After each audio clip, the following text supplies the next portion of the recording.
ya hay algunas personas conectadas. Vamos a estar hablando hoy día de los riesgos de la inversión inmobiliaria, cuestión que es súper importante tener presente, ¿no es cierto? Los riesgos. A veces uno cuando va con todo el entusiasmo a invertir, ve más el lado positivo, pero no ve cuáles son los riesgos, en qué tengo que fijarme. Y a veces por hacer las cosas sin mucha programación, sin mucho cálculo, pasa de que llega el momento de la realidad y resulta que los números empiezan a ser un poco diferentes de cómo los habíamos programado en un principio. Entonces, súper importante tener en cuenta todos los detalles asociados a la inversión inmobiliaria. Y en ese sentido, por ejemplo, Vale, ¿qué es lo que has visto tú en cuanto a lo más común? ¿O qué crees tú que debiera fijarse un inversionista para asegurarse de que tenga todas las variables controladas? ¿Qué le podríamos decir? Sí, Francisco, mira, primero que todo, yo creo que el máximo riesgo que puede tener un inversionista o alguien que quiere comenzar en el mundo de la inversión sería no analizar bien sus objetivos de inversión y su perfil financiero, ¿ya? Alguien que se tira a la piscina, digamos, sin mucho análisis, tiene mucho más riesgo que alguien que, ¿no es cierto?, va a evaluar todos los aspectos de la inversión eh, desde, ¿no es cierto?, desde la ubicación de la propiedad, desde la calidad de la propiedad, con qué inmobiliarias va a trabajar, plan de pago, temas de dividendo. Hay varios puntos que podemos ir tocando en relación a, a los riesgos de una inversión, pero ya sabemos que a mayor conocimiento menor es el riesgo, por lo tanto, una persona que comienza en el mundo de la inversión inmobiliaria, para mí lo primero que debiera hacer es sentarse, ¿no es cierto? Ojalá con un asesor, con un experto, para poder analizar un poquito cuál es su propósito, el por qué quiere meterse en el mundo de la inversión inmobiliaria y cuáles son sus objetivos de inversión. Y como te decía recién, su perfil financiero. En base a eso, yo creo que puede ya dar el primer paso para poder avanzar en la inversión inmobiliaria. Claro, exacto, totalmente. Bueno, aprovechamos a darle también la bienvenida que nos acompaña hoy día Ana María, que es Account Manager de Propital, que también tiene harta experiencia en la atención de inversionistas de toda envergadura, ¿cierto? Inversionistas más pequeñitos que compran algunas unidades, grandes inversionistas que invierten en Chile, que invierten en el extranjero. También Ana María es CAM de todas las inversiones que tenemos en Estados Unidos, en Propital. Así que, ¿en qué recomendarías tú, Ana María, en qué fijarse? ¿Qué es lo que debiera ver un inversionista inmobiliario para asegurarse de tener todo controlado y no encontrarse con sorpresas? ¿Cuáles son los riesgos más frecuentes? Claro. Bueno, no, gracias por la invitación, indudablemente, Francisco. Yo creo que cuando hablamos que el tema prácticamente es riesgo, yo creo que todo conlleva riesgo en la vida, empezando por ahí. Y cuando hablamos de inversiones, siempre van a existir dificultades, complejidades, incertidumbre, algún tipo de riesgo, pero sobre todo la inversión inmobiliaria es una de las más seguras. A la final los inversionistas que optan por los bienes raíces suelen aportar un cierto grado de tranquilidad, de comodidad, en cierta forma, porque prácticamente disminuir ese riesgo es clave. Lo que decía Valeria, la parte educativa, y creo que Propital nos canaliza prácticamente a eso, a recibir la información, a hacer un análisis bien numérico de la inversión para tener esos pros y esos contras y no tomar decisiones tal vez bajo emociones o bajo recomendaciones, sino tratar de buscar esa inversión de la mejor forma, basados en variables objetivas, variables numéricas y no tanto en esas sensaciones. Pero sí, existen varios tipos de riesgos. Está el riesgo, indudablemente, el riesgo del mercado, de las tendencias, riesgo de cómo está el país, la política, que muchas veces influye. Está el riesgo también de la incertidumbre, si compré el departamento correcto, la zona. Hay muchos, hasta el costo de oportunidad que siempre nombra Francisco, prácticamente el costo de oportunidad de invertir en propiedades, muchos dicen perfecto, pero prefiero dejarlo. Es un riesgo comprar en esta situación. Entonces, yo creo que el riesgo va basado también en muchas inseguridades que tengan de las propias inversiones inmobiliarias. Yo creo que podemos pasar por varias o ir unas a unas para ir detallándolas en cierta forma. Claro, claro. Buen punto lo que menciona Ana María del costo de oportunidad. Ese también es un riesgo. a veces no tan evidente, pero también más indirecto, es un riesgo. Como dicen por ahí, el mayor de los riesgos es no correr ningún riesgo. Yo diría que ese es el riesgo más grande, porque dejar el capital en la cuenta corriente, la verdad que lo único que hace es ir depreciándolo e ir provocando que la inflación vaya disminuyendo el poder adquisitivo. Así que sí, definitivamente. Ahora, riesgos más directos de la inversión inmobiliaria, podríamos mencionar la vacancia, ¿cierto? O sea, que compro una propiedad o varias propiedades y las propiedades no se arrienden y tenga que pagar yo el dividendo de mi bolsillo, ¿cierto? Ese podría ser un riesgo. Entonces, en cuanto a eso, ¿vale? ¿Qué opinas tú acerca de ese riesgo de vacancia? ¿Es un gran riesgo? ¿Es un bajo riesgo? ¿Cómo lo mido? ¿Puedo anticiparme? ¿Qué estrategias puedo tener para un poco paliar ese riesgo? ¿Qué podríamos comentarle a las personas que están entrando en la inversión inmobiliaria, que a lo mejor están preocupados de justamente esa situación? ¿Qué voy a hacer si compro estas propiedades y no las arriendo? Sí, yo creo que un punto importante ahí para poder minimizar al máximo el riesgo de la vacancia es poder seleccionar una propiedad que tenga muy buena ubicación. Yo creo que ese es un punto fundamental a la hora de poder minimizar la vacancia. Buscar una propiedad que esté cercana a servicios, ¿no es cierto? Una propiedad que esté cercana, lo que hablábamos el otro día en el webinar anterior, una propiedad que esté cercana, digamos, a todo lo que tiene que ver con el transporte, si es Santiago, cercano a estaciones de metro, si es regiones, a menos de entre 5 y 10 minutos caminando de servicios como colegio, universidades, supermercados, ¿no es cierto?, salud, servicios básicos. Yo creo que ahí está el punto más importante de poder bajar la vacancia. ¿Por qué? Porque lógicamente que todo el mundo va a buscar un lugar cómodo, ¿no es cierto? El arrendatario no está buscando su primera vivienda, no quiere una casa para digamos, estar una temporada de su vida muy larga. Generalmente los arrendatarios son muy prácticos, por lo tanto necesitan estar cercanos a todo. Entonces ahí aumenta la demanda. Mientras mejor esté ubicada tu propiedad, más arrendatarios va a tener. Nos pasa con los proyectos que tenemos en Propital, que son todos pensados para inversionistas, por lo tanto el tema de la ubicación es crucial. En el caso de Concepción, por ejemplo, tenemos propiedades que son todas cercanas a universidades, todas cercanas a servicios básicos, y en el caso de Santiago u otras regiones también. En el caso, por ejemplo, del norte, tenemos propiedades que son un poquito más orientadas también al tema turístico, ¿no es cierto? Que también sabemos que durante la temporada estival, o enero, febrero, se arriendan muy bien incluso de manera diaria. Por lo tanto, la ubicación va a ser crucial a la hora de poder disminuir la vacancia. No sé, Ana María, ¿tú qué opinas sobre eso? Mira, correcto. Yo creo que esos factores que tú mencionaste son clave, ¿ok? Y eso lo que permite es que hagamos un buen análisis a lo que partimos inicialmente. Tratar de buscar las mejores ubicaciones. Y algo sumamente, además de la vacancia, es que también está el riesgo de los malos inquilinos, de la morosidad, ¿ok? Y esa parte también hay que evaluarla y hay que tener esa variable dentro de esos análisis. Y es por eso importante la parte educativa. Yo siempre estoy recomendando el curso porque la idea es que la inversión y la principal inversión tiene que ser en el conocimiento, en la información, en el saber qué estás haciendo. Cuando uno sabe las reglas del juego, uno puede, obviamente, llevar una delantera prácticamente de que sea exitoso ese negocio de inversión inmobiliaria. Yo creo que la vacancia y la morosidad en cierta forma son variables que deben ir prácticamente unidas para ser evaluadas.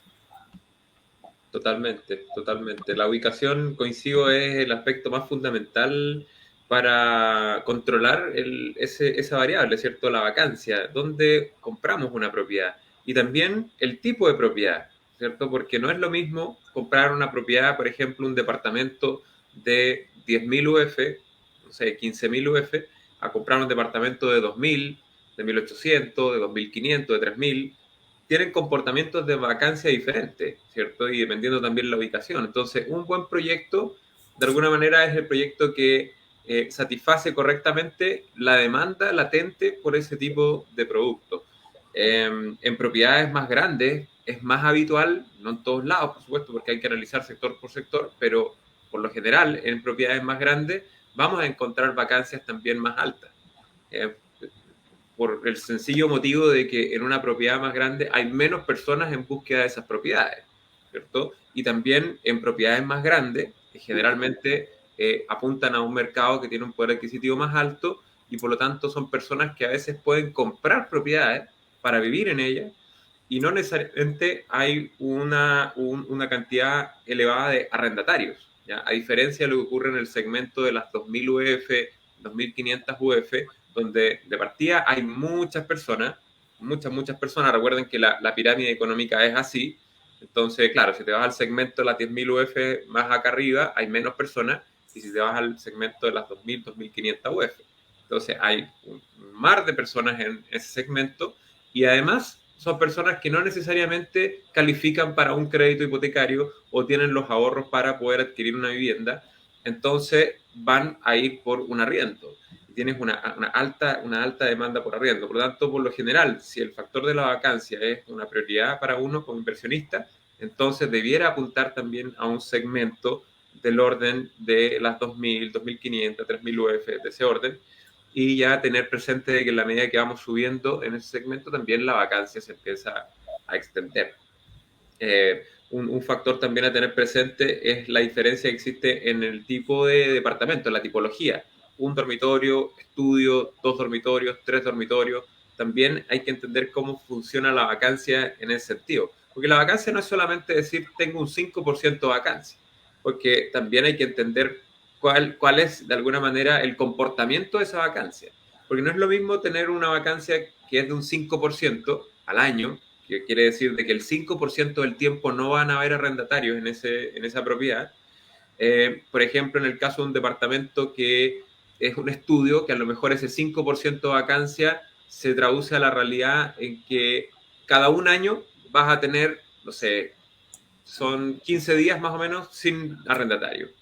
Versus que a lo mejor un departamento de 3 dormitorios va a tener el mismo 5% de vacancia, para el ejemplo, pero no es que una vez al año van a haber 15 días, sino que una vez cada 15 años, por ejemplo, o cada 5 años, van a haber un mes o tres meses de vacancia, por ejemplo. Entonces yo tengo que estar preparado. Te fijas, mantengo el mismo 5%, es la misma proporción, pero el comportamiento de la vacancia es diferente. El primer caso es 15 días una vez al año. El segundo caso es, supongamos, 2 meses cada 5 años. Entonces, tengo que tener eso presente también, porque cuando llegue el momento de hacerme cargo de esos 2 meses de vacancia, en el segundo ejemplo, tengo que tener el colchón para poder hacerme cargo yo de él o los dividendos, ¿ya? Entonces, todo eso es necesario simularlo, llevarlo a números, llevarlo a la calculadora, a la planilla Excel y estar preparado. La vacancia no es un problema en sí mismo. No estar preparado para la vacancia es un problema, ¿cierto? Entonces, hay que tomar medidas. Por ejemplo, ¿de qué manera podría un inversionista generar un colchoncito para prepararse para un escenario de eventual vacancia? ¿Qué estrategia podríamos usar? Vale, no sé si te ocurre algo de Sí, lo que podríamos hacer, ¿sí? de todas maneras, de hecho ayer lo hablábamos con un cliente en el workshop que tiene que ver con los meses de gracia, ¿no es cierto? Los meses de gracia que tú lo puedes pedir hoy en día en todos los bancos, incluso creo que hay mutuarias que están otorgando meses de gracia también. Con esa información, digamos, ya tienes 6 meses, 3 meses, en donde puedes, ¿no es cierto?, formar un colchón para después suplir alguna vacancia que te pueda llegar a ocurrir en el periodo que tienes tu propiedad. Ahora Claro, bien, si uno saca la cuenta, y por eso es tan importante hacer el análisis numérico, si tú sacas la cuenta, de repente el dividendo te puede quedar en, no sé, 215.000 pesos, 220. Entonces, uno también puede hacer el análisis y ponerse en el lugar, a ver, yo podría pagar este arriendo 2 meses, ¿no es claro, cierto? Yo podría pues, sacarlo de mi bolsillo en el último caso, y en realidad hay gente que dice, sí, sabes que en realidad no es tanto, ¿no es claro. cierto? Podría hacerlo. Ya, perfecto, entonces está bien, pero lo importante es ponerse en cada caso. Uh-huh. Claro, claro. Y creo que pasa por poner los diferentes riesgos en la debida proporción, porque uno le tiene miedo a los riesgos cuando no sabe muy bien qué tan riesgoso es ese riesgo, ¿cierto? O sea, si yo digo, oye, ¿cuál es la probabilidad de que este departamento lo compre y no tenga un arrendatario? Si no tengo el dato duro sobre la mesa, puedo estar pensando de que es una probabilidad desproporcionada. Por ejemplo, pensar de que a lo mejor existe un 50% de posibilidades de que esa propiedad no se arriende en el primer año, por ejemplo, y sería algo absolutamente desmedido. Ahora, si tengo el dato duro sobre la mesa y sé de que en ese sector específico la vacancia es de, por ejemplo, un 4% anual, entonces ya le empiezo a perder el miedo a el factor vacancia, porque entiendo que un 4% anual son algunos días del año. No es ni siquiera un dividendo completo. Tendré que hacerme cargo una vez al año de la mitad o de un tercio de un dividendo, por ejemplo. Y también tener presente de que si compro varias propiedades, la vacancia va perdiendo varianza también. O sea, si tengo dos propiedades, ya la probabilidad de que estén las dos sin arrendatario es mucho menor todavía. Porque a lo mejor se me fue un arrendatario, pero el otro se quedó. Que se vayan los dos al mismo tiempo ya es más improbable.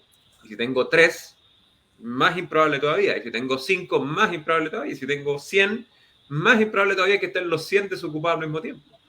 Entonces, a veces eso es un poco contraintuitivo porque las personas piensan que tener más propiedades es más riesgoso. Y si bien es cierto, en cierta dimensión del análisis podría llegar a ser válido eso, en cuanto a la vacancia, lo que hace el tener más propiedades es disipar el riesgo, diluir el riesgo, disminuir la varianza en ese aspecto y por lo tanto también darte más seguridad a ti como inversionista.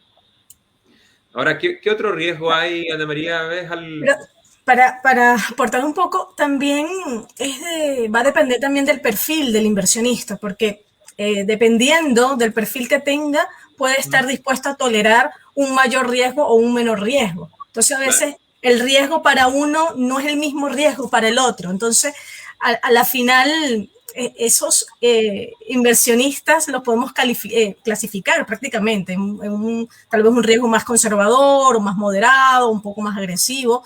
Entonces, también vamos a tener eso en cuenta al momento de hacer esos análisis, porque muchas veces puede ser que la mejor o la óptima inversión de un cliente sea un número de inversiones o de un grado de riesgo que tal vez no pueda soportar y por ende tenemos que acomodarlo a su gusto. Entonces es importante también tener esa parte del riesgo que están dispuestos a tolerar los inversionistas. Sí, totalmente cierto. Mira, Agustín nos pregunta, ¿se puede calcular matemáticamente la vacancia y considerarla en la evaluación? ¿Ustedes al presentar un proyecto lo hacen? Mira, primero, la vacancia no es que se pueda calcular matemáticamente. La vacancia es un dato, ¿ya? Es un parámetro. Tú puedes conocer la vacancia de un sector, pero no es calculable porque la vacancia tiene que ver con qué probabilidad hay de que, o cuánto tiempo la propiedad está sin arrendatario. Por lo tanto, eso es un dato. Uno puede conocer el mercado y saber más o menos cuánto es la vacancia o estimarla también. A lo mejor un sector menos conocido tú la puedes estimar sacando una idea de cuánto son las vacancias en los alrededores. Entonces, para que tengas una referencia, si uno habla de una vacancia de un 5%, habla de una vacancia normal, promedio, ¿cierto? Ni muy alta ni muy baja, eso es un 5%. Si tiene una vacancia baja, vamos a estar hablando de vacancias del 3%, de ese orden. Vacancias altas, estamos hablando de vacancias del 8%, ya 10%, una vacancia alta. Entonces, eso como para tener una referencia. Ahora, lo que tú sí puedes hacer es, en base a la vacancia, calcular cómo eso afecta en las otras variables de tu inversión, ¿cierto? Por ejemplo, cuánto va a ser el flujo anual que tú vas a recibir por esa propiedad. No es llegar y sumar todos los arriendos del año. Si tú lo quieres hacer súper simple, dices, bueno, ¿cuánto voy a recibir yo por esta propiedad? Entonces, si se arrienda en 300,000 pesos, y lo que hacen la mayoría de las personas es 300,000 pesos por 12 y listo. Y eso es lo que tengo como ingreso en el año. Sin considerar la variable vacancia, ¿cierto? Sin considerar ese riesgo o ese aspecto. Entonces, cuando tú ya consideras que vas a tener un 5% de vacancia en el año, por ejemplo, matemáticamente lo que correspondería hacer sería 300,000 por 12 por 0,95, ¿cierto? O por 95%. Entonces, ya no voy a tener los 3.600.000 que me daban al principio, ¿cierto? Sino que voy a tener un poquito menos. Si tengo un 5% de vacancia, tendré que descontar ahí 180,000 pesos menos, y eso es realmente lo que yo debiera asumir que voy a recibir como ingreso durante el año. ¿ya? Ser más optimista que eso sería estar ignorando la variable vacancia. No quiere decir que todos los años vas a estar recibiendo ese monto menor, perfectamente puede pasar de que los años pasen y estés recibiendo efectivamente los 3.600.000 porque no se te ha ido al arrendatario, has tenido suerte, has renovado y pasa muy frecuentemente eso también, pero a lo mejor después de 2 años, 3 años, tu departamento va a estar un mes sin arrendatario y ahí se va a promediar con el tiempo que pasó, ¿cierto? Y los números al final tienden al equilibrio y tienden a acercarse a lo que las estadísticas te dicen. Si ese sector tiene un 5% de vacancia, lo más probable es que en el largo plazo tu propiedad vaya a tener también un 5% de vacancia. ¿Ya? Exactamente. Francisco, para agregar ahí, por eso es tan importante seleccionar muy bien la propiedad donde tú vas a invertir. Y bueno, hay personas que ya tienen propiedad y que lamentablemente, ¿no es cierto?, no se fijaron bien en la ubicación, no se fijaron bien en el dato, ¿no es cierto?, de la vacancia. Y a ese tipo de inversionista, ¿no es cierto?, podríamos aconsejarle, por ejemplo, buscar una estrategia para poder minimizar su vacancia, que sería, por ejemplo, arrendar la propiedad diaria, ¿ya? Esa sería una alternativa si es que, por ejemplo, ya tienes una propiedad y la propiedad definitivamente no se arrienda, podrías probar, ¿no es cierto?, con un arriendo diario para poder suplir en el fondo todo este tiempo de vacancia que has tenido. Sería una buena estrategia también, pero obviamente que hay que revisarlo, lógicamente, y hay que buscar la estrategia correcta. Claro que sí, claro que sí. Y además de la vacancia, ¿qué otros riesgos existen en la inversión inmobiliaria? ¿O en qué otra cosa debería fijarse un inversionista antes de invertir? Mira, Ya vimos que tiene que no llegar y hacer el cálculo de grandes rasgos, ¿cierto? De decir, bueno, 300.000 pesos por 12, esto es lo que voy a recibir ingresos, sino que empezar a incorporar ya un mayor nivel de detalle en los cálculos. La vacancia es uno de esos, ¿cierto? Multiplicar por 0,95 el ingreso anual ya te da una idea más cercana a la realidad. También estar preparado para ese momento de vacancia y decir, bueno, qué voy a hacer durante esos meses o esos días que voy a tener sin arrendatario en mi propiedad, tener un colchoncito, como decía Vale, a lo mejor preparar ese colchoncito a través de los meses de gracia, que son estos meses que el banco no te va a cobrar dividendo al principio y por tanto todo lo que recibes de arriendo lo puedes dejar guardado para cubrir una vacancia futura eventual. O definitivamente guardar una parte en ahorros para estar preparado también para cubrir vacancias si es que me preocupa ese riesgo. Entonces, perfecto, la dimensión de la vacancia es un riesgo de la inversión inmobiliaria que se puede controlar de una cierta manera. Ahora, existen también otras cosas que hay que preocuparse en la inversión inmobiliaria y que también tienen formas de controlarlo, ¿cierto? Y podemos evaluar hasta qué punto podemos controlar un riesgo y hasta qué punto no, ¿cierto? Entonces, ¿qué otro riesgo ves tú, Vale, en la inversión inmobiliaria en cuanto que un inversionista debiera preocuparse a la hora de hacer un análisis? sí, antes de, yo creo que otro punto importante sería, o un riesgo latente, sería invertir en una propiedad de mala calidad, ¿ya? Sabemos que hoy en día, ¿no es cierto?, la demanda está en mucho movimiento, ¿no es cierto?, y que hay muchas alternativas para los posibles inversionistas. Claro. Y muchas veces, ¿no es cierto?, nos encontramos con proyectos que tienen muy bajo precio, comparado a otro que está en la vereda al frente, que realmente el precio, tú ves, digamos, un aumento considerado. Entonces yo creo que ahí el inversionista debería poner ojo. ¿Por qué? Primero puede ser que sea una oportunidad realmente el que está más barato, ¿no es cierto? Pero también puede ser que la inmobiliaria haya bajado tanto sus costos que realmente la propiedad la haya construido con nada. Entonces, Claro. en ese sentido, yo creo que también hay que preguntar, ¿no es cierto?, si es que te puede asesorar con un broker experto en el tema, preguntar sobre las terminaciones. Yo sé que quizás para el foco de inversión no es tan importante el tema de la distribución del departamento, de las terminaciones. Hay muchos inversionistas que no se fijan tanto en eso, que se fijan más en el tema números, ¿ya? Está bien. Pero considera tú que si es que tú compras una propiedad que no tiene buenas terminaciones, vas a tener que poner al mes sexto, podría ser al tercer mes de tu bolsillo, ¿no es cierto?, nuevamente para reparaciones. Por lo tanto, es muy importante asegurarse de que donde tú estás comprando, ¿no es cierto?, tenga, digamos, lo básico o algo que sea de la media hacia arriba en cuanto a construcción, a durabilidad, para que en el fondo te dure y no tengas que estar incurriendo en gastos el primer año, ¿no es cierto? Claro, efectivamente. De hecho, ese es otro de los riesgos asociados a la inversión inmobiliaria, los gastos ocultos o los gastos en reparaciones, que es particularmente válido cuando uno adquiere una propiedad usada, ¿cierto? Porque a veces ya puede venir con alguna falla, el antiguo propietario hizo a lo mejor algún arreglito de bajo costo para mantenerla bien por un tiempo, pero empiezan a pasar los meses y te puedes empezar a encontrar con problemas eléctricos, problemas de cañería, problemas de techo, de gotera, etcétera. Ahora, en las propiedades nuevas también puede pasar de que tengas algún problema de gotera o humedad o piso, ¿cierto? Fallas, encimeras, cocinas, típicos problemas de departamentos nuevos. Pero también afortunadamente tienes ahí la garantía de parte de la inmobiliaria, de la constructora, que responde por un buen tiempo, ¿cierto?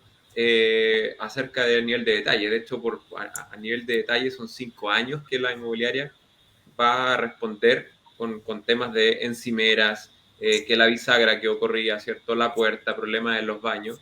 Y a nivel estructural son 10 años de garantía. Entonces, también de alguna manera se mantienen controlados esos riesgos. Ahora, tengo que estar también con eso muy presente para incluirlo en mis cálculos y saber si es que voy a tener que estar poniendo algo en mi bolsillo o no, o lo va a cubrir la inmobiliaria, ¿cierto? ¿Cuánto tiempo va a demorar en repararse? ¿De qué manera eso va a afectar en la vacancia y cómo eso también repercute en otras variables? Entonces, efectivamente, ese es otro riesgo a tener presente. Tengo que poner de mi bolsillo algún otro capital. Si voy a comprar una propiedad más económica, eso está incidiendo de qué manera en esa variable, ¿cierto? Porque no es lo mismo comprar una propiedad de 10.000 UF, 20.000 UF, donde tienes a lo mejor muy buenos materiales, un muy buen nivel de construcción, ¿cierto? Pero por otro lado tienes un arriendo en relación al precio más bajo, una rentabilidad más baja, podríamos decir, ¿no es cierto? Pero no tengo problemas en cuanto a la construcción ni a las terminaciones ni nada, porque son de primera línea. Ahora, si compro una propiedad más barata, a lo mejor en el otro extremo, 1.800 UF, 2.000 UF, a lo mejor puede tener una rentabilidad más alta, porque se va a arrendar más caro en relación al precio, o sea, tengo un cap rate más alto, pero por otro lado, tengo a lo mejor un aumento en esta otra variable de que voy a tener que incurrir en algunos gastos dependiendo del tipo de construcción, dependiendo del segmento a cual apunta la inmobiliaria. Por ¿No es eso cierto? yo creo, Francisco, que uno tiene que buscar propiedades de calidad media alta, ¿no es cierto? Media alta, para que así, en el fondo, minimiza este riesgo que estamos conversando ahora, que es el tema de la calidad de la construcción.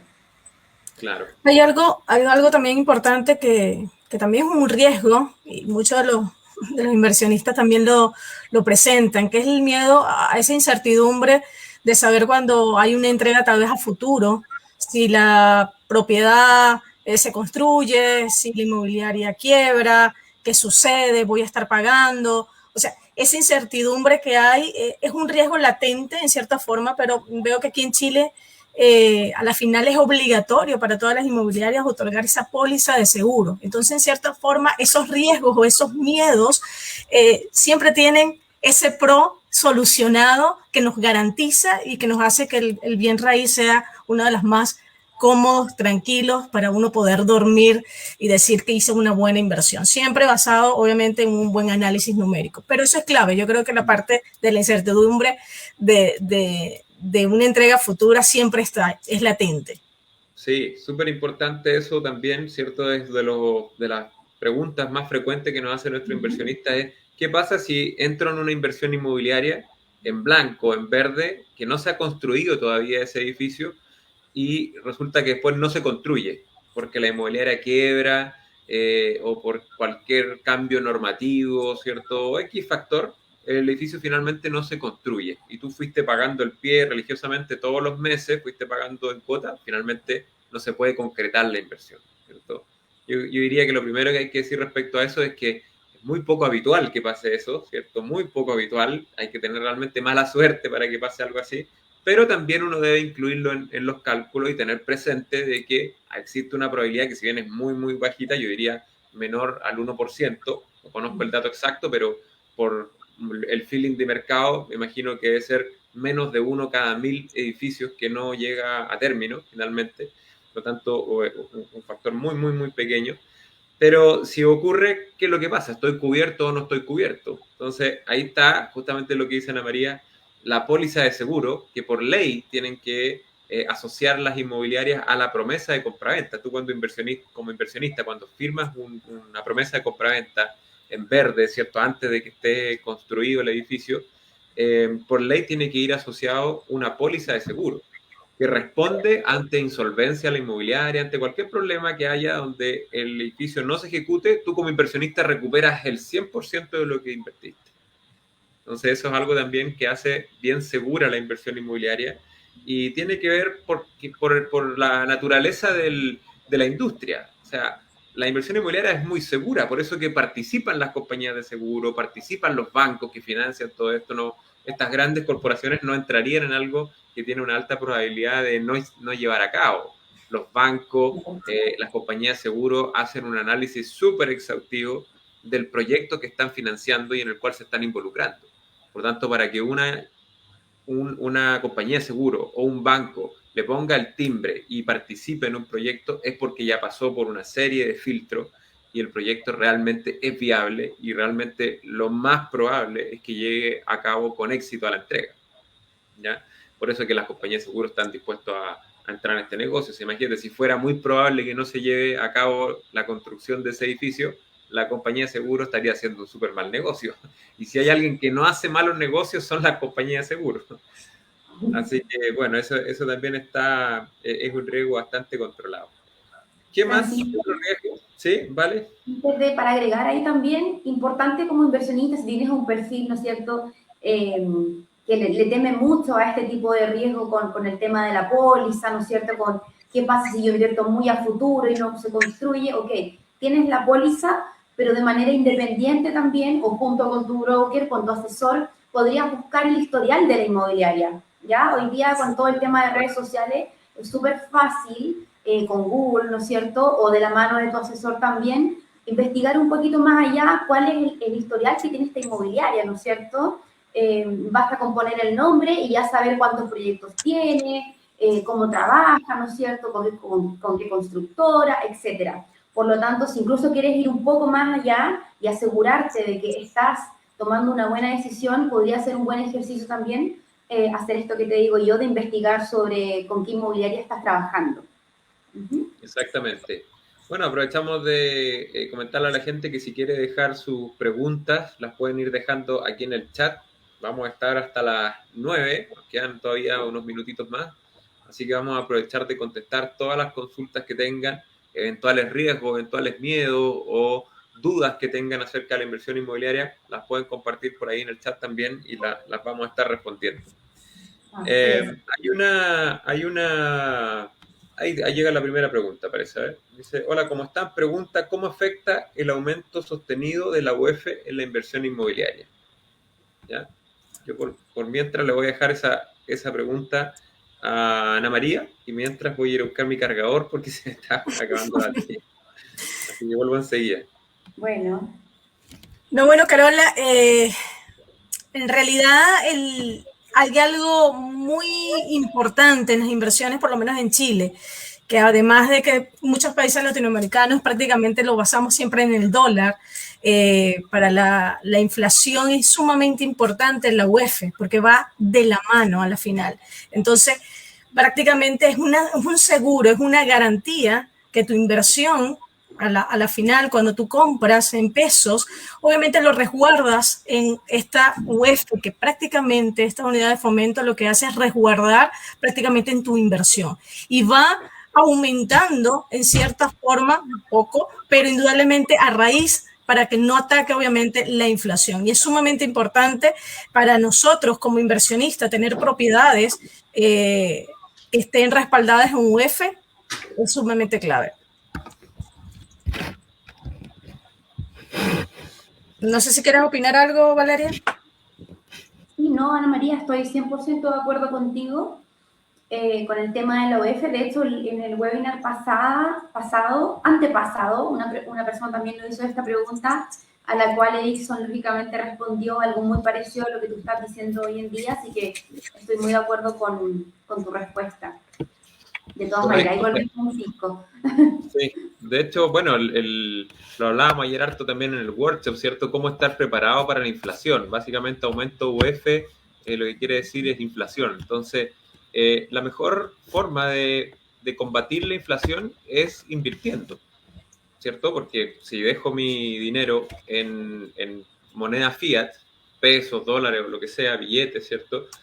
Ahí sí tengo por seguro de que voy a ir perdiendo poder adquisitivo todos los meses, todos los años. Entonces, el mejor antídoto contra la inflación es invertir. ¿Y cuáles son los activos que se comportan mejor en escenarios inflacionarios? ¿Cierto? O sea, ampliamente sabido, ¿cierto?, de cuáles son los activos que se comportan mejor en escenarios inflacionarios. Son justamente los bienes raíces y los commodities también, por ejemplo. Básicamente todo lo que tenga un valor intrínseco, ¿cierto? Porque piensa tú, ¿qué es lo que es la inflación realmente? ¿Cierto? ¿Qué es lo que es la inflación? ¿Qué es lo que es la inflación? Básicamente sucede cuando hay un mayor nivel de dinero en circulación que va en búsqueda de la misma cantidad de bienes y servicios que tiene la economía, ¿cierto? Por lo tanto, prima el valor intrínseco de las cosas, ¿cierto? El valor intrínseco no se puede cambiar. Tú puedes cambiar el precio de las cosas, pero el valor intrínseco es uno, es realmente cuál es el aporte que este activo, este bien, está prestando a la sociedad, a la humanidad. Por lo tanto, las propiedades, al tener un valor intrínseco, un uso real, la vivienda, una necesidad básica del ser humano, lo único que sucede en escenario inflacionario es subir de precio, ¿cierto? Y básicamente uno como inversionista ir indexando tu riqueza, tu poder adquisitivo, tu patrimonio al mismo ritmo con el cual la economía va haciéndose más cara, finalmente, ¿cierto? Todo se va haciendo más caro. Y lo hemos podido ver en el último tiempo con el aumento de liquidez que ha habido en el mundo, básicamente, particularmente en Chile también, producto de distintas medidas que ha tomado el gobierno, que ha tomado el banco, ¿cierto? Los retiros, etcétera. Y lo que se ha producido es un aumento en la inflación y por lo tanto también un aumento en los precios de las propiedades y básicamente todo se va encareciendo a un ritmo más acelerado, ¿cierto? Entonces, la mejor forma de combatir la inflación es justamente invirtiendo y uno de los vehículos más potentes, más robustos para eso es justamente la inversión en propiedades. Así es. Francisco, otra... perdón, no si quieres responder esa pregunta, pero quería agregar otro riesgo que nos llega muy común, como, ¿no es cierto?, duda que tiene hoy los inversionistas, que tiene que ver con el tiempo del multicrédito. Sabemos que hace un tiempo atrás la CMF publicó, ¿no es cierto?, un aviso en donde decía que el tiempo del multicrédito se iba a acotar, ¿no es cierto?, a cierta cantidad de días. Y por ahí hubo ruedas de prensa, ¿no es cierto?, en donde todo el mundo dijo o leyó que se acababa el negocio, que se acababa el juego, ¿no es cierto?, que ya no había más posibilidad de hacer multicrédito. Entonces me gustaría que tú también nos contaras un poquito sobre eso y para que la gente supiera también cómo está realmente el escenario y si es que se puede o no seguir haciendo multicrédito. Sí, nos preguntan harto acerca de ese tema por los cambios que están saliendo a través de la CMF. Bueno, primero el tema de los multicréditos, hay que tener harto cuidado, hay que hacerlo bien, hay que hacerlo de manera calculada, de manera responsable, si es que lo quieres hacer, ¿cierto? La verdad, ahí más allá de dar una recomendación, eso queda a súper criterio personal de si alguien quiere ir por esa apuesta, aprovechar de alguna manera ese agujero en el sistema de los tiempos que existen entre un banco y otro para enterarse de cuál es tu nivel de endeudamiento, ¿cierto? Hoy en día o históricamente existió una ventana de 50 días, básicamente, donde si tú tomas un crédito en un banco, los otros bancos no se van a enterar hasta 50 días después, ¿cierto? Entonces, ok, es un vacío que existe, muchos inversionistas lo han aprovechado, y hay que hacerlo bien, hay que controlar los riesgos si es que lo vas a hacer, tener presente todas estas variables que estamos mencionando con anterioridad, la vacancia, los gastos en reparaciones, terminaciones, póliza de seguro durante la construcción, morosidades también, que es otro factor de riesgo diferente al de la vacancia. Una cosa es que no tenga arrendatario, otra cosa es si tengo un arrendatario me va a pagar o no me va a pagar. También hay un porcentaje de morosidad que tengo que poner en mis cálculos, que por lo general, si uno hace un buen filtro, va a estar del orden del 1%, muy bajito también, pero es bueno considerarlo. Entonces, poner todas esas variables sobre la mesa cuando vas a ir a hacer una operación simultánea de varias propiedades y sobreendeudarte o sobreapalancarte, todo eso también va a ir apalancándose también en esa misma proporción. Por lo tanto, voy a estar incurriendo en mayores riesgos, pero que si los puedo controlar y los puedo calcular y me puedo anticipar y estoy preparado para absorberlo y estoy dispuesto a absorberlo, puede terminar siendo tremendamente beneficioso. Porque en vez de comprar una, puedo comprar 5 propiedades. Y si el mercado inmobiliario sube un 10%, voy a ganar el 10% no de una, sino que de 5 propiedades. Y si me compré 5 propiedades de 2000 UF, voy a ganar 200 más 200 más 200 más 200 más 200. O sea, voy a ganar 5 por 10 por 200, voy a ganar 1000 UF de patrimonio solamente por un incremento de un 10%, ¿cierto? Habiendo invertido a lo mejor una fracción muy pequeña. Entonces, el apalancamiento puede disparar el ROI, el retorno de tu inversión, sí, pero por otro lado también hay que tener presente cómo eso está impactando en las otras variables de mi inversión y cómo puedo yo hacerme cargo de ese riesgo. Ahora, respecto de la noticia que viene en circulación de que se acabó la fiesta de los multicréditos, como decían por ahí en algún diario, la verdad que responde más a titulares probablemente hechos para llamar la atención, ¿cierto? Porque suena más fuerte de dejar una noticia como esa, pero lo cierto en la práctica es que hay una disminución de esa ventana de tiempo de 50 días a 14 días. Eso es lo que sucede, ¿cierto? Hoy en día, en teoría, se encuentra en marcha blanca, pero en términos ya estabilizados, en teoría, debiera disminuir de 50 días a 14 días. Esa es la realidad, ¿ya? O sea, después, más allá, las conclusiones las podrá sacar cada uno de decir, bueno, en 14 días, si quiero hacer esto, ¿lo puedo hacer?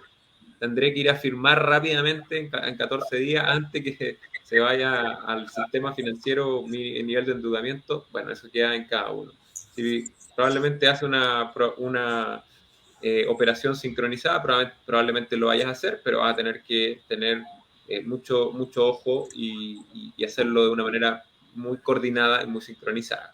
No recomendable para personas que no tienen experiencia en hacerlo. Exactamente. Sí.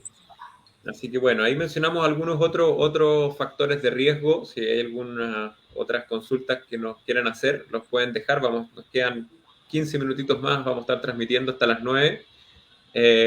Ahí nos llega una pregunta. Eduardo nos pregunta, buenos días, ¿cómo funciona el tema de la capitalización por el refinanciamiento? ¿Ya? ¿Cómo funciona el tema de la capitalización por el refinanciamiento? Me parece, Eduardo, que te refieres a cuando uno toma un refinanciamiento para quedarse con liquidez en el bolsillo, ¿cierto? Me parece que por ahí va la pregunta, ¿cierto? O sea, el típico escenario donde a lo mejor me compré un departamento, supongamos de 2000 UF, hace años atrás, y esta propiedad ya ha subido de precio, supongamos que después de bastante tiempo llegó a subir a 3000 UF, lo compraste en 2000, hoy día cuesta 3000, ¿cierto? Y a lo mejor llevas, supongamos, 5 años o 7 años de amortización. O sea, tu crédito ha disminuido y el precio de tu propiedad ha aumentado. Tienes más equity en la propiedad, ¿cierto? Tienes más capital, tienes menos deuda, tienes más capital. Las 3000 UF se componen en más capital, menos deuda. Entonces, mira, para el ejemplo práctico, yo me compré en 2000 UF dando un 10% de pie. Puse 200 UF, me dieron de crédito 1800, ¿no es cierto? Eso fue en el año 1. Pasaron, supongamos, 7 años, mi propiedad ahora cuesta 3000 y ya no le debo 1800 al banco, le debo 1500, ¿no es cierto? Disminuyó también mi nivel de deuda. Entonces, la pregunta de Eduardo va por cómo puedo capitalizar esa esa plusvalía que tengo, ese equity, ese mayor capital que tengo en los ladrillos pegados, cómo lo llevo a mi bolsillo, ¿cierto? Cómo lo capitalizo, cómo lo transformo en liquidez real que yo pueda usar para reinvertir en otro lado o para uso personal, lo que sea, ¿cierto? Y justamente existe esa operación de refinanciamiento donde yo voy a ir nuevamente al banco o a una compañía de seguro, mutuaria, etcétera, ¿cierto? Y le voy a pedir que refinancie mi propiedad nuevamente, por ejemplo, al 80%. Entonces, si la propiedad hoy día cuesta 3.000 y ese banco me va a dar el 80% o esa compañía de seguro me va a dar el 80% del valor actual, me va a estar dando el 80% de 3.000, ¿no es cierto? Que son 2.400 UF. Entonces, el banco me da un nuevo crédito por 2.400 UF. Y yo al banco inicialmente le debía 1.500, ¿cierto? Porque había bajado mi deuda, ya no le debía 1.800, le debía 1.500. Por lo tanto, de los 2.400 del nuevo crédito, yo lo primero que hago es prepagar el primer crédito, ¿cierto? Prepagar esas 1.500 UF y la diferencia queda en tu bolsillo, ¿cierto? O sea, en términos prácticos, yo tomo un nuevo crédito, 2.400 UF, prepago el primer crédito, 1.500 UF y me quedan 900 UF en el bolsillo de libre disponibilidad, ¿cierto? De fines generales, o sea, puedes hacer uso de ese capital, queda en tu cuenta corriente literalmente para el uso que tú quieras darle. Reinversión habitualmente o consumo, reinversión, ¿cierto? Una mezcla de distintos usos que les puede dar ese capital. Pero eso tiene que ver. Si lo quieres ver más simple todavía, Eduardo, es como que me autocompro el departamento, pero me lo autocompro al nuevo precio, ¿cierto? Porque piénsalo así, si tú vendieras ese departamento hoy en día, lo tendrías que vender a 3.000 UF, no a 2.000, porque ya cuesta 3.000. Y quien te lo compre, si le dan un crédito de 80%, le van a dar un crédito de 2.400 UF, te va a pagar a ti y te van a quedar también 900 UF en el bolsillo. Entonces te lo estás autocomprando el departamento. En vez de vendérselo, por ejemplo, a tu pareja, que podría tener el mismo efecto, ¿cierto? Te lo vendes a ti mismo. ¿No es cierto? Eso es un refinanciamiento. Te lo vendes a ti mismo al nuevo precio. Por lo tanto, capitalizas todo ese equity adicional que queda en tu propiedad. ¿Ya? Es una operación súper interesante de hacer. Además, tiene otros beneficios como el beneficio tributario, porque esas 900 UF que quedan en tu bolsillo, producto del refinanciamiento, son libres de impuesto absolutamente, porque no está generando una utilidad. En términos tributarios no está generando una utilidad. En términos tributarios lo que estás haciendo es pedir un crédito. Esas 900 UF que quedan en tu bolsillo son créditos, son deuda, ¿cierto? Por tanto, no tengo que pagar impuestos. A diferencia de si yo vendiera esa propiedad. Si yo la vendo, me deshago del activo, no solamente voy a perder el activo y voy a dejar de recibir flujo, voy a dejar de recibir plusvalía, voy a dejar de estar indexado a la UEF, voy a dejar de recibir un montón de beneficios. No solamente voy a perder eso al vender mi activo, sino que también la utilidad, el mayor valor, la diferencia entre el precio de venta y el precio de compra que tuve, va a ser sujeto a impuestos, ¿cierto? Entonces, es una alternativa súper interesante el refinanciamiento libre de impuestos, capitalizo, me quedo con la propiedad, no necesito enajenarla y digamos, tengo básicamente los mismos beneficios de haberla vendido, ¿ya? Es cierto que hay beneficios tributarios de que cuando vendes la propiedad hay 8.000 UF donde no te van a cobrar impuestos, perfecto, pero también eso se va agotando. En términos concretos, ese mayor valor al generar una venta es sujeto a carga tributaria. Eso. Buenos días, Carolina. Gracias por tu comentario.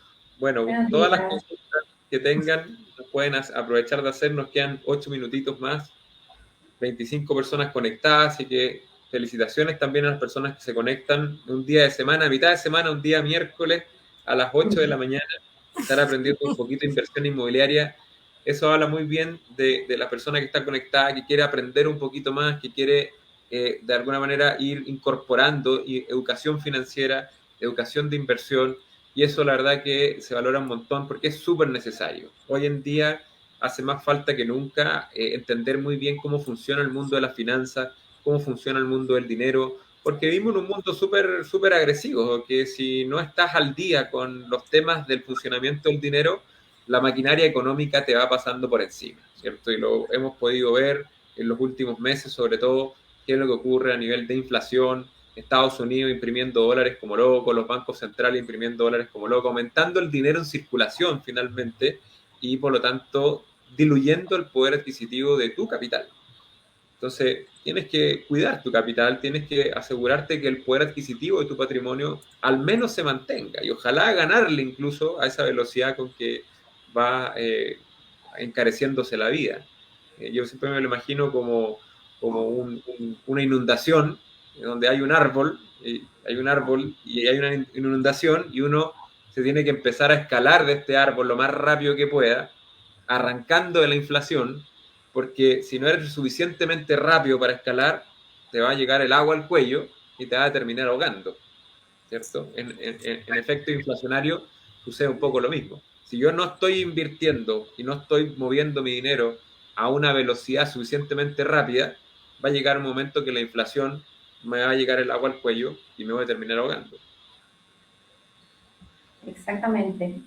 Francisco, aprovechemos de contarle a nuestros auditores, ¿no es cierto?, que tenemos un curso de inversión inmobiliaria. Si puedes pasar por ahí la página, ¿no es cierto?, de Propital Academy. Es un curso que está hoy día con un descuento especial. Para los que lo quieran tomar, nos puedan contactar. Es un curso de contenido pregrabado en donde vas a poder aprender todos los conceptos que tienen que ver con la inversión inmobiliaria, ¿no es cierto? Un curso dictado por ti, Francisco, en donde tú también cuentas tu experiencia de vida y de cómo llegaste al tema de la inversión, lo que se hace muy interesante y da mucho también para inspiración, ¿no es cierto?, de los que están recién comenzando, para que se atrevan a meterse en el tema de la inversión inmobiliaria y el porqué también, todos los porqué de la inversión. Así que los dejo invitados a que puedan meterse a la página para poder ver el contenido, ¿no es cierto? Si es que alguien quiere acceder a algún descuento especial, también lo pueden pedir por ahí. Así que eso. Para terminar, y me gustaría que tú respondieras, Francisco, también, una pregunta que me vienen haciendo muchos inversionistas hoy en día con la compra futura, que tiene que ver con el tema de que, ¿qué pasa, por ejemplo, si yo pido crédito para 3 propiedades y se me cae uno, ¿ya? O no me dan un crédito. En esa situación, ¿qué podría hacer? ¿Cuál es el riesgo de tomar una inversión, digamos, de 3 o 4 propiedades y que me den un crédito menos? Cuéntanos un poquito si puedes responder esa pregunta igual. Mira, eso hay que leer muy bien la promesa de compraventa que uno firma, porque ahí están las reglas del juego particulares para el negocio que tú estás haciendo, ¿ya? Porque podría variar de una inmobiliaria a otro o de un vendedor a otro. Finalmente lo que se establece en la promesa de compraventa son las reglas del juego, ¿ya? La gran mayoría de las promesas de compraventa cuando uno adquiere una propiedad con una inmobiliaria dice de que si tú no cumples la promesa de compra, tienes que pagar una multa, ¿ya? Que generalmente es del orden del 10% del valor de la propiedad, o sea, prácticamente el pie, ¿cierto? Eso es lo que dice la promesa de compraventa, ¿ya? Ahora, si tú firmas una promesa de compraventa, tienes que leerla muy bien cuáles son las cláusulas de salida, si es que existen, y qué pasaría en un escenario como ese, ¿cierto? Si no dice nada la promesa y no dice algo específico acerca de si no me dan los créditos, queda sin efecto la promesa, por ejemplo, si no dice nada respecto a eso, en estricto rigor tú debes pagar una multa a la inmobiliaria que va a depender de cuánto es lo que dice la promesa, generalmente del orden del 10% del valor de la propiedad, ¿ya? Ahora, en la práctica, si bien las promesas de compraventa hablan de una multa de un 10%, en la práctica, en la realidad, lo que se usa generalmente en el mercado es que las multas sean bastante menores a eso o incluso no existan. Sobre todo cuando estás comprando varias propiedades y a lo mejor te fue mal con un crédito, pero pudiste sacar 2, a lo mejor la inmobiliaria va a ser más flexible contigo, que ya eres su cliente de partida, ¿no es cierto? Y no te va a cobrar la multa o te va a cobrar una multa pequeñita, ¿cierto? 10 UF, 20 UF y va a llegar a un acuerdo contigo. Eso es lo más habitual, pero sí tienes que tener presente de que legalmente, jurídicamente, la inmobiliaria tiene el derecho a hacer valer lo que dice ese contrato y eventualmente podría llegar a cobrarte la totalidad de esa multa, ¿ya? En la práctica, una cosa es la práctica, ¿cierto? Otra cosa es la teoría. Lo cierto es que las inmobiliarias establecen multas muy altas, justamente para hacer valer los compromisos de compraventa, porque si no, no tendría ninguna seriedad la firma de ese documento, si no existiera ningún castigo a ninguna de las partes si no cumple. Entonces no hay incentivos para cumplir la promesa de compraventa y no tendría ningún peso firmar el contrato. Por lo tanto, las multas tienen que ir altas, ¿cierto? Para que no haya incentivos para ninguno de los dos lados a incumplir, ¿ya? La inmobiliaria también tiene que pagar una multa si no cumple. Es bilateral esto, digamos, válido para los dos lados. No es solamente uno como inversionista que va a tener que pagar una multa si no cumple. Si la inmobiliaria no me cumple, también tiene que pagar una multa. Queda en la promesa de compraventa, ¿cierto? Entonces, hay que analizarlo según lo que dice ese documento. Y tener presente que si se habla de una multa de un 10% de parte de la inmobiliaria y a mí se me cae el crédito, voy a tener que sentarme a negociar con la inmobiliaria y que probablemente termine llegando a un acuerdo donde la multa sea bastante menor, del orden de 10 UF, 20 UF, pero tengo que saber dónde estoy, ¿cierto? Y eso también es importante, porque si me voy a ir a sentar con una inmobiliaria a pedirle por favor de que me baje la multa, tengo que saber de que la inmobiliaria en estricto rigor tiene el derecho a cobrarme una multa mucho más grande. Por lo tanto, no voy a ir muy patudamente a exigir que me... No, tengo que ir a pedirle por favor que no me cobre una multa muy alta porque sé que el contrato dice otra cosa, ¿ya? Eso es súper importante en la negociación. Por eso que ahí también es útil asesorarse de brokers, asesores, justamente lo que nosotros hacemos, porque tenemos relaciones ya con las inmobiliarias más cercanas, donde podemos plantear los casos. Oye, mira, esta fue la situación que pasó, ¿qué podemos hacer? ¿Cierto? ¿Cómo podemos evitar que no pague multa? Mira, estamos comprando otras 2 propiedades. ¿Qué te parece si imputamos el pie de esta tercera unidad al pie de las otras 2 y quedamos todos felices, ¿cierto? Pues existe ese diálogo, esa instancia de negociación. Y la segunda estrategia que tiene un inversionista para cubrirse un escenario así es ceder la promesa de compraventa a un tercero, ¿no es cierto? La famosa cláusula de cesión o la posibilidad de ceder yo ese contrato de compraventa a otra persona que se pueda hacer cargo de esa propiedad, ¿cierto? Eso también es una buena cláusula de salida. Si yo sé que ya no me van a dar el crédito, salir rechazado, hago uso de la posibilidad de ceder este contrato a un tercero, que puede ser un familiar o puede ser otro inversionista incluso, que yo le pueda ceder esta promesa y esa otra persona saca el crédito y escritura la propiedad. Exactamente, a eso quería llegar también con la pregunta. Buenísimo. Mira, Claudio nos pregunta, los que somos inversionistas de Propital, ¿tenemos descuento especial en el curso y en el libro de Francisco Rocha? Por supuesto que sí, Claudio, por supuesto que sí. Ponte en contacto con la persona que está asesorando. No sé si eres tú, ¿vale? ¿O no? No, me parece que es Germán. Ya, sí. Puede ser Germán. Perfecto. Si es Germán, ponte en contacto con Germán por interno, un mensajito. Y por supuesto que sí, a todos los inversionistas de Propital tienen un súper descuento asociado tanto al curso como al libro. Así que absolutamente sí, Claudio. Muchas gracias también por tu interés. Ahí nos pregunta Carolina, a veces dan la oportunidad de vender el derecho de ese departamento a otra persona al precio original. No sé si se entiende. Claro, exactamente, Carolina. O sea, cuando tú puedes ceder la promesa a un tercero, a veces se la puedes ceder, si estás muy apurado, va a cedérsela simplemente y que la persona te devuelva el pie que tú has pagado y ella sigue haciéndose cargo de lo que falta. Si es que falta pagar más pie, tiene que seguir pagando el pie a esa otra persona y después saca el crédito y escritura su propiedad. Ahora, se da también este submercado de las ventas de cesiones donde a veces si no estoy tan apurado y tengo más tiempo y resulta que la propiedad ha tenido una buena plusvalía, supongamos que ha subido, no sé, 300 UF el precio, desde que yo firmé la promesa a la fecha de hoy, hay una valorización del mercado de 300 UF, por ejemplo, hay personas que cobran incluso por esa cesión. O sea, yo te cobro 50 UF por una promesa que ya tiene 300 UF de plusvalía, ¿cierto? Entonces, para ti como inversionista también puede ser un negocio. A la inmobiliaria en general no les gusta mucho ese negocio, pero bueno, también se entiende de que en casos complejos donde ya no vas a poder sacar el crédito, ceder la promesa es una opción válida y donde todo el mundo queda contento. ¿Sí? Así que eso, no sé si quieren agregar algo más. Ana María, Valeria, estamos en la hora ya. Vamos a ir dando por terminado el Facebook Live de hoy, pero algo más que quieran comentar. Sí, yo creo que además del riesgo que tú dijiste de no invertir, ese es uno de los mayores riesgos, también está el riesgo obviamente de no saber lo que estás haciendo. Entonces yo creo que a partir del conocimiento, ahorita que estamos hablando del curso, de apoyarse obviamente con algunos brokers que ya manejen toda esta información, eso es clave, porque indudablemente invertir en un bien raíz no solamente va a favorecer el bolsillo o la parte económica, sino también la parte emocional, la calidad de vida, la futura vejez. Entonces es mucho mayor el beneficio que tal vez el riesgo que en cierta forma se puede disminuir. Totalmente de acuerdo, totalmente de acuerdo.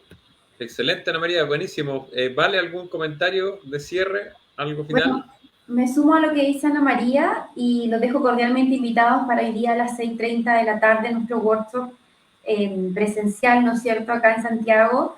Los que puedan asistir, contáctenos porque aún nos quedan puestos disponibles. Estamos con aforo especial, pero de todas maneras nos quedan un par de asientos todavía para que puedan asistir, así que los dejamos cordialmente invitados. Y nos vemos, me parece, pasado mañana con un nuevo Facebook Live. Facebook Live, así es, excelente. Vamos a estar haciendo más seguido estos Facebook Live, así que dejarlos invitados a que estén bien atentos a las redes sociales. Nos pueden seguir en Instagram, Twitter, Facebook, LinkedIn. Nos pueden visitar en nuestra página web www.propital.com y ahí pueden revisar también todo el material que tenemos disponible. Hay mucho material gratuito también en la página web. Pueden revisar algunos webinars que hemos hecho, pueden descargar unos ebooks también gratuitos a todas las personas que les interese profundizar un poco más en este entretenido mundo de la inversión inmobiliaria.